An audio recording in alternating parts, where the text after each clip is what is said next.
Today on Vintage Steel Garage I'm going to show you how to fix your bouncing door lock on a Mercedes. I think this will be the shortest video I've ever done, and I'm going to show you how to solve the bouncing door lock on a Mercedes. Mine, in this case, it's a CLK, but I think it's applicable to a lot of the Mercedes of the sort of 2000 to 2004 era, maybe a bit longer, where the door lock, the little actuator on it just goes do-do-do-do-do when it shuts and do-do-do-do when it opens, and it's very annoying. Now, the cure is a second to cure. It's a temporary fix, but I'll let you decide how long the temporary fix is on. And it costs you a penny, if that. Now, what happens is right down at the bottom in the door mechanism, there's like a little scroll spring, and that snaps, and that keeps a bit of tension on it. Now, to get to it, it's a PITA, pain in the ass to get to. You're going to take all the door mechanism out, take it all apart, strip it down.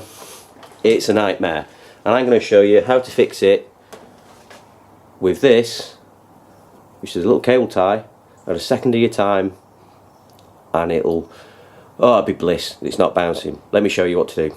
Alright, first off I'll show you the problem. So you can see there the door's locked. Unlock it, it's fine. Lock it, and it does that. Unlock, lock. Now if you've got your doors unlocked and then you drive off, they go and lock themselves after I think about 3 miles an hour, and they do that, and it's really annoying, and all your passengers ask what's going on. Well, let me show you what you do. You unlock it.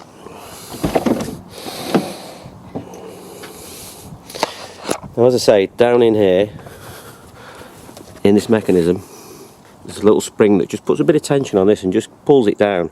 And what happens is, when the spring's broke, it basically pulls down, there's no tension, it bounces back up, it goes, oh, it's open again, and it tries it a few times. So you just need to increase the resistance on here. What you simply do, take your cable tie, feed it in there. You see it's going in pretty easy. There's not much resistance. Just push it in like that. Lock, unlock, lock, unlock.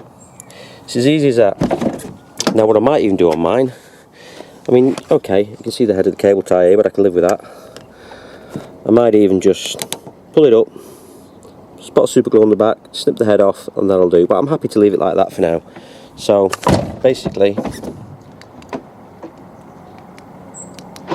that is it. So simple as that. Second job, 1 pence cable tie fix. No more annoying bouncing door lock. Easy as that. Now, if you want to see other fixes like that on the CLK, which is outside, or the Porsche, which is behind me, or the Dodge Dart, please keep watching. Please like, subscribe and click the little bell, and I'll post more videos up like that on quick, cheap repairs. Thank you.